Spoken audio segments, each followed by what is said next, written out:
Okay, welcome back, Hanolt TV. Again, I'm Sabelo Boltina for those who don't know. And yeah, I'm a presenter at Hanolt TV. I love sports, it's what I've done all my life. I like a bunch of other things as well, but here we are on the sports field. Check it out.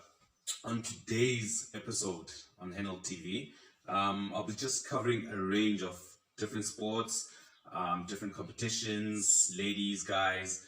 I think I'm just going to go through it pretty quickly. I don't want to make my videos too long. I think for most people who love all sports, you'll love my channel. And then with time, we'll be able to just go straight into certain sports with different times, different days, different presenters. I'm still working on that, getting all my contributors to just line up, and we can give you a nice variation of specific sports-orientated shows.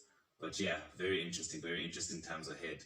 But anyway, I'm going to start with tennis, Cincinnati Open. It's been on for a while now, but now it's gone to the really interesting part, which is the semifinals, going into the finals. They just finished the quarterfinals. Starting off with women. The women's quarterfinals. There was a big upset. Teichmann beats Naomi Osaka. There it was 3-6, 6-3, 6-3. That was pretty dominant by Teichmann. I think she just went in there to say, look, I might not be a big name. I might not have right now all the attention that Osaka is getting. Although the attention with Osaka is quite granted fair, because we really need to get out there to actually start supporting athletes in terms of mental health. The awareness of mental health is so important. There's been a couple of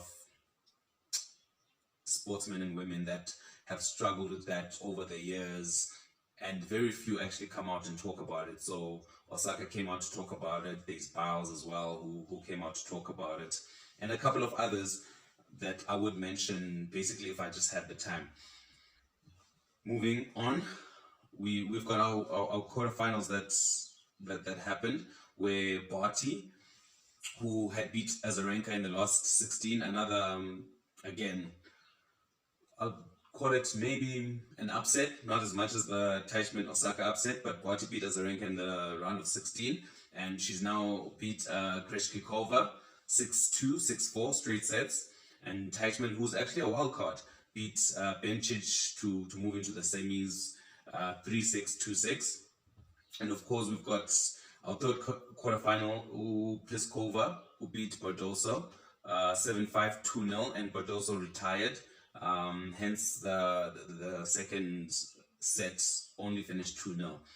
So we just hope that Bardoso feels good and she'll come back stronger in the next competition. And then we've got Kerber, who beats Ostapenko 4-6, 6-2, 7-5.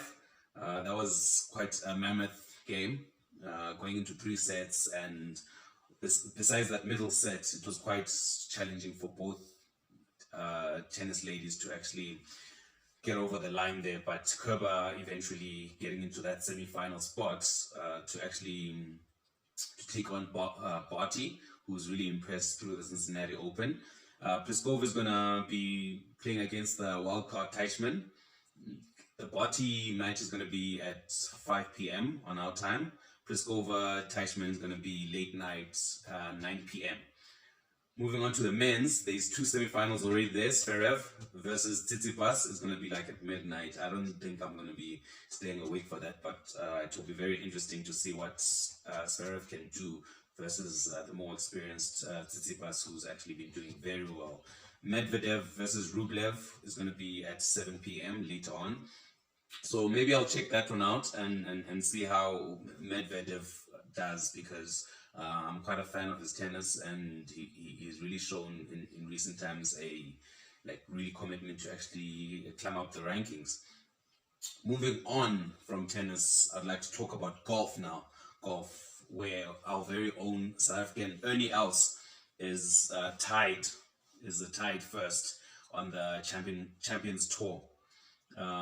He's tied first with Mayfair, and Austin, who are both Americans, followed by tied fourth of the US trio, Perel, Kelly, and Love, and New Zealander Stephen Alka follows them. And then there's also another golf tournament going on, Northern Trust tournament, where John Ram leads. He's the current US Open champion.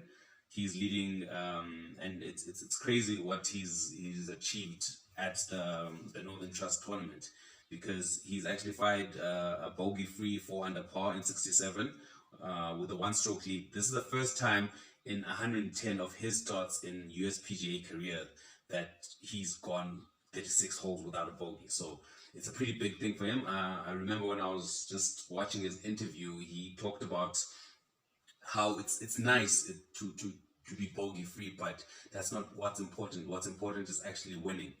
And he says how much he's won without avoiding the bogey. So he's had a couple of bogeys, but still win a tournament. So he says the most important thing is to actually win the tournament, not to go bogey free. Anyway, at number 2, we've got Tony Finau in that tournament. Schofele, Thomas, Keith, Mitchell are all tied number 3. They're just a further shot behind. So we'll be keeping a close eye on the golf to see what happens. And then, of course, the golf women. There's Georgia Hall of England, who is leading together with Mina Hirogao of USA. They both 7 under par. They tied first. And then Korea's Kim and USA Salas are a joint second at 6 under par. Hall obviously is looking to build upon her Royal Lytham and St. Anne's Championship, so that she won about 3 years ago. So she's looking to build on that and see if she can grab this one. Of course, moving on to rugby, as I'm wearing my South African rugby top, my Springbok rugby top. Western Province will be happy that they actually bounced back from a really disappointing 40-all draw versus the Pumas last week. You think that if you're scoring 40 points, you're winning the match, but then they drew with the Pumas because as much as they were good attacking, it seemed like a game of basketball that they were as good attacking as they were bad defending. So yeah, they'll be glad that they bounced back from that. And then yesterday they won 35-13 versus the Lions, who are really struggling, having lost 21-48 to the Bulls last week. But yeah, in games that are playing today, we've got Lions versus Sharks at 2 p.m. Well, 10 past 2. They'll be looking to extend their run of form after they beat the Cheetahs last week, 38-31, and they also won against the Griquas 33-32. And then the Pumas will be playing against those Cheetahs at 11:45, which is, yeah, pretty much just now. We'll see how that goes. So that's the Currie Cup action that's happening today. Yes, we've got Lions versus Sharks and Pumas versus Cheetahs. Rugby Championship, very, very, very interesting things happening over there with all the Australasia games expected to be moved to Europe. That's the main, how do I put it, proposal is that everything from Australasia goes to Europe, and in South Africa we carry on as we've got already our people in the bubble ready to serve the rugby community in terms of the players, so that they can have a really safe environment when they play the games, Argentina versus South Africa. But we are looking at the Rugby Championship is looking at getting New Zealand and the Australia matches to be played in Europe, where there will be fans, so that's an upside, and also the fact that it will be neutral venue, so it would seem more fair than what's happening now, because Argentina versus South Africa, this match, the second match of the Rugby Championship of players, should be played in Argentina, but because of all the restrictions and now the panic that's setting in the rugby community, they can't travel to Argentina. So it will be played here in South Africa today at 1700 hours, 5 past 5 in South African time. And obviously, yesterday they released the team sheets. And let me just see if I can get you the team sheets right here. Argentina, they've got Chaparro in the front row at number 1, Julian Montoya, Codella at number 3. At number 4, they've got Alemano. At number 5, Thomas Lavinini. Pablo Matera, the captain, at number 6. Number 7, it's got Guido Pagadizabal. And then Bruni is going to be at the base of the scrum. At number 9, we've got the scrum off, we've got Gonzalo Vetranen. And then the fly half is going to be Miotti. Carreras is going to be at 11 in a change. Number 12, De La Fuente. Number 13, Chocobares. And number 14 is the debutant, Ignacio Mendy. And number 15 is Malia coming in. So now what we see there is that Argentina have changed their back three. They've changed their back three. I think they're looking to improve on something that they didn't really do well with last weekend, which is dealing with the high balls from the South African kickers and the chasers. So they're looking to add more speed, add more hands in that back three, to see if they can improve on that. And if they improve on that already, they can see themselves getting a better result. It might not be a win, but it won't be such like a blowout win for the Springboks if they can just improve on that. And I see they've also improved on their forwards, where they've added who's the gentleman? He plays lock. Petty. Petty plays lock, and he's been added to be a flanker. So they're beefing up that scrum to see if they can actually match the South African forwards, which very few countries can do that. But look, it's a move from Argentina to try and improve the result. They're looking for the win. They're looking for a result, and if they don't get the win, they're looking for at least a better result. If there's anything called a better loss, so to speak, just to avoid the blowout that the Springboks served them last week. And then, of course, we've got the South African team that's going to be out. A couple of changes as well. Trevor Nyakane is there at number 1. Number 2, Malcolm Marks coming through. And we've got Thomas Du Toit, who's getting his first start. A reward for all the work that he does in the training camp, getting the other guys fit and training with them, and practically being a tackling back. But now he's got his first start. Congratulations to him. And we've got Marvin Ori also getting his first start. So number 3 and 4, not new faces, but getting their first start. I think as reward for all the commitment they've had to the green and gold. We've got Lord Diaga coming in at 5. We've got Sia Kolisi, the captain, coming in at 6. Franco Mostert coming back at 7 in place of Kwagga Smith. Jesper Visa starting again, the young man who's supposed to be replacing Dwayne Vermeulen, which I hope actually works out, because Dwayne Vermeulen is a huge loss to South African rugby. So hoping that Jesper Visa can fill those shoes. Kobus Reinach starts again at number 9. Andre Pollard comes back in place of Yankees at number 10. Number 11, Mapimpi's back. Number 12, Dialanda, Lukhanyo Am, Cheslin Kobe at 14, and Willie Leroux making a comeback at 15 to just add some experience to that back three of South Africa. We've got Mbonambi on the bench. Okay, anyway, we've got Mbonambi on the bench, Kitchoff as well, Frans Malherbe, Van Rensburg, Alberta Smith, Dan du Preez, Damien Willemse, and of course Jaden Hendrickse coming onto the bench for South Africa. South Africa will be looking to get a win that will basically close off a very successful comeback into international rugby, having spent more than 20 months without playing. South Africa came back and actually won the British and Irish Lions tour, and then of course South Africa will be hoping to close off with a win to make it, is it 4 out of 5? three, four, 5 out of 6 ever since coming back into the international scene. Moving on from that, just to suss out everything, I think we've hit the football. Yeah, we've hit the football. The only match that played in football at La Liga was Betis, who drew 1-1 with Cadiz. Bundesliga, we've got Leipzig, who thrashed Stuttgart 4-0. As I've said before, I'm a person who really liked Stuttgart, but of course, in recent time, Leipzig have really grown in my heart with Nagelsmann having been there and Werner having been the players and a coach that I really liked.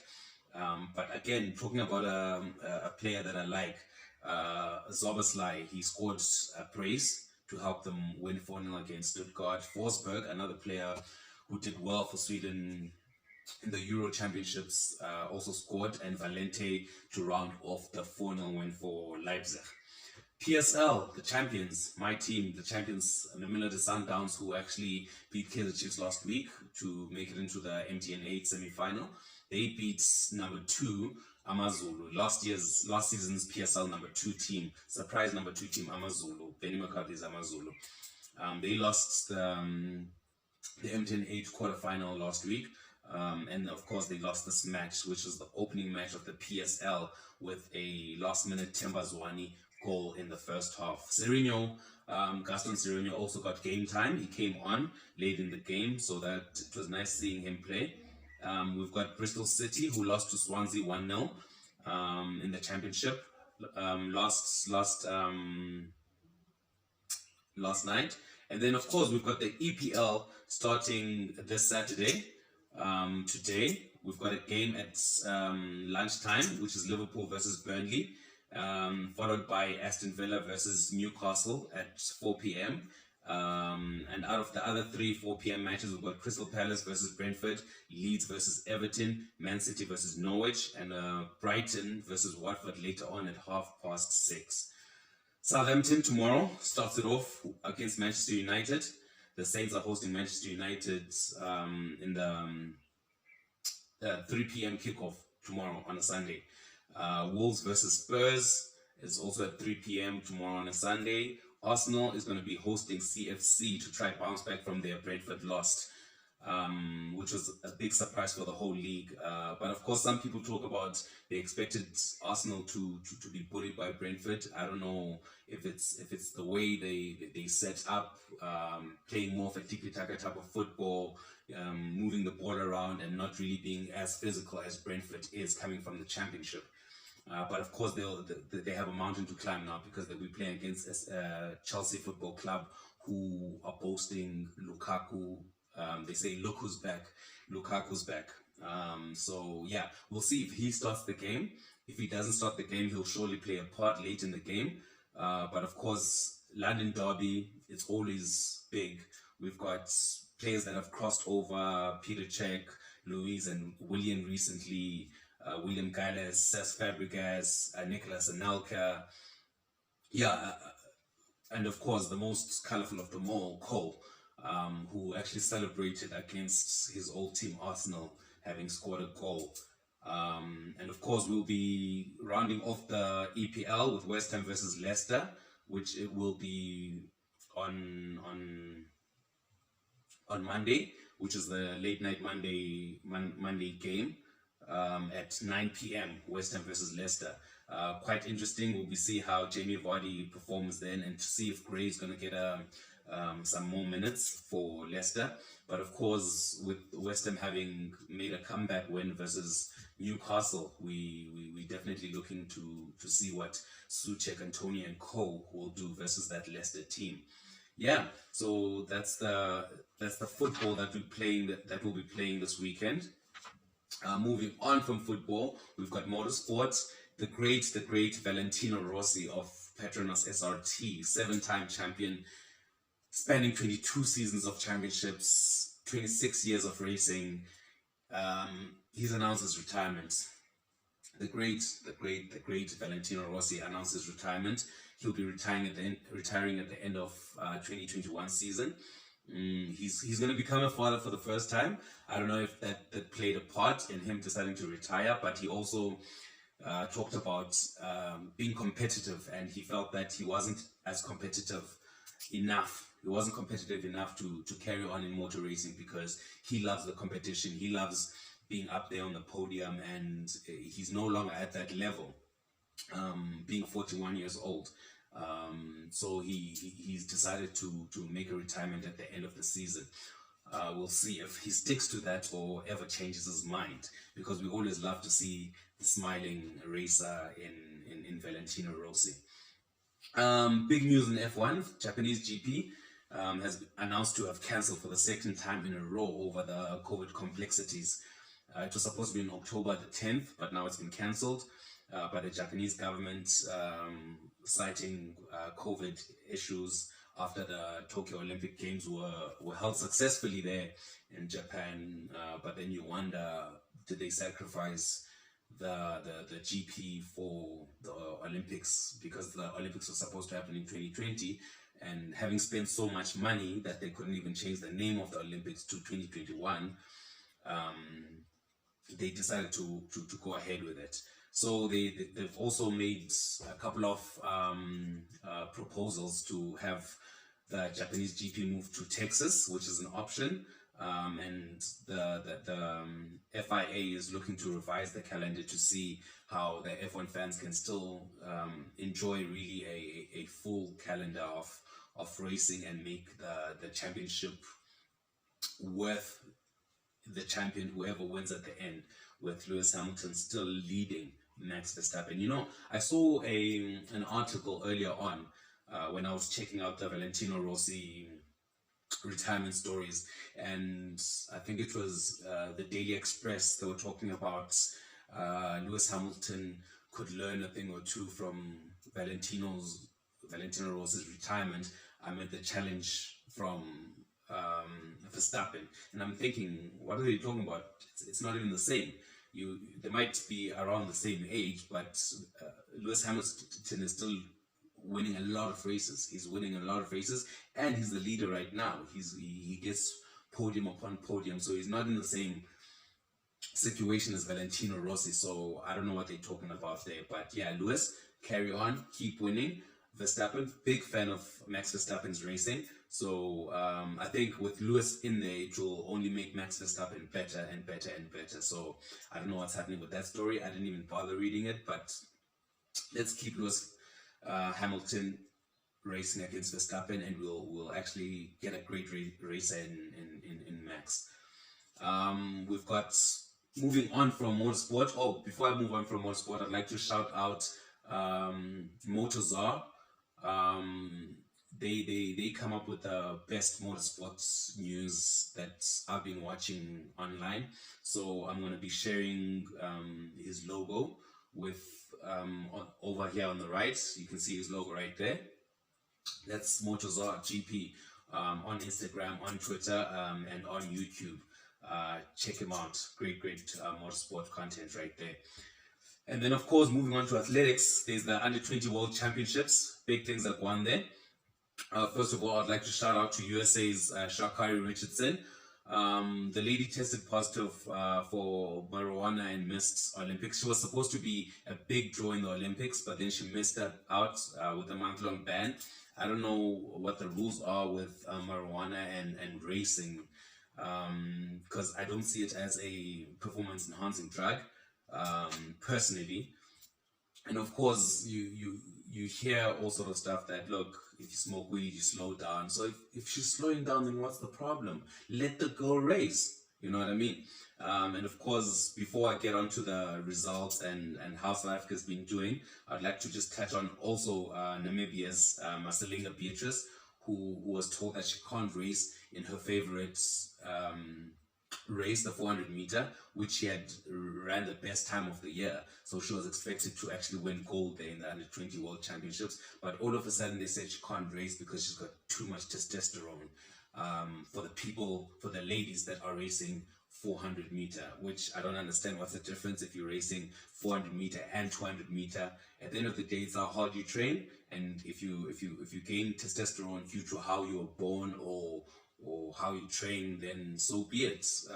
It's basically saying she's not a girl. I mean, like, how could you say that she's a young 18-year-old, you know, an 18-year-old girl, and you go out and tell her that she's not a girl. She's got too much testosterone. She's got an unfair advantage on the other girls. Like, God made us differently. So I think let's just embrace that and let the girls have fun. You know what I mean? Also, before I go into the results, I'd like to just shout out to all the African athletes that have gone out to the U20 World Championships. Young guys and girls looking to represent the continent. I say well done to you guys, and you winners already just by being there, and we look forward to seeing you come back with the medals. Team SA, we've got Manny Pacquiao, who got silver in discus, and Kyle Rademeyer, who got pole vault bronze. And we've got our very own Richardson, as I talked about Sha'Carri Richardson earlier on, the US sprinter. Now we've got Benjamin Richardson, our 17-year-old 100-meter silver medalist now, who completed the 100-meter in 10.28 seconds. He was actually behind another African, Letsile Tebogo from Botswana, who got gold with a time of 10.19 seconds. Shayna Montoya completed that top trio. He's from Cuba, who got bronze medal with a time of 10 seconds, 32 seconds. And then, of course, special mention, Jamaica's Tina Clayton, a big star coming up, who won gold in the 100-meter for the ladies in 11 seconds and 9 splits. She actually reminds me of one of my favorite sprinters, Shelly-Ann Fraser-Pryce, who's been my favorite for a while now. So I'm definitely keeping a close eye on Jamaica's Tina Clayton as the next sensation coming out of Jamaica. Yeah, that's it for athletics. And moving on to boxing, big fight tonight, actually Sunday morning around 2 a.m. So we stay up tonight to watch the boxing in the morning here in South Africa. It should be starting around 2 a.m., 3 a.m. With the undercards. But of course, we've got Manny Pacquiao versus your Dennis Ugas, who actually got the WA belt, who's called the Super Champion, got the WBA belt that was vacated by Manny Pacquiao. Actually, it was stripped from Manny Pacquiao due to his inactivity. The 41-year-old wasn't active enough times, and then the WBA decided to take the belt from him, and it was thus won by Joe Dennis Ugas with the belt up in the air, and then he got that. So it's a chance for Manny Pacquiao to regain his welterweight title, WBA. Tomorrow morning, 2 a.m. is when the undercard starts. So yeah, don't miss that. So yeah, we covered tennis, we covered golf, we covered football, rugby. We got a bit of boxing in there, under 20 athletics, motorsport. So yeah, this is Hanolt TV, and we just try to get you up to speed with what's happening in the sports. Not all of us have time to actually look at different sports that we like, but I'd like Hanolt TV to be that place where you can get everything that you'd like. You hear about the sport that you want to hear about, and also maybe gain more information about other things that are happening in other sports that you might not be watching. So yeah, man, again, please subscribe, please like, please share, and comment below about what you think of the show. Thank you very much. Hanolt TV.